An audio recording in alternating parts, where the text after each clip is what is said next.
plus may ano sa akin, kaya monetize. Diyos ko, tapos kung hindi ko na panindigan, hindi magbayad ako ng magbayad ng tax. Ganun ba yun? Yes, may tax man. Pag binayaran ka nila, Huwag na kayo sa kailangan ikarin mo, kailangan yun na lang masipagan mo. Diyos ko, buti kung yun lang kung yun. yun lang inaano mo. Pwede lang kung wala kang Okay ibang lang kung trabaho. wala na akong trabaho, retired na si daddy, pa-trip-trip na lang kami. Yan, Yun. yan talaga Ikakaroon ko yun. ano mo na yan. Oo.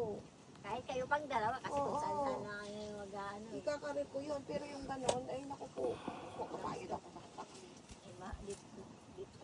Taas ang tax. Oo, sa Swiss ko $24. Buwan-buwan, kunwari, lagay natin 25. Oh, tapos isisingilin ka ng tax ng after a year. Tag 600. Oh, Mas malaki pa yan. Pinayin mo sa tax. Kaya nga. Kinuha ng tita yung kahoy na kapiraso doon.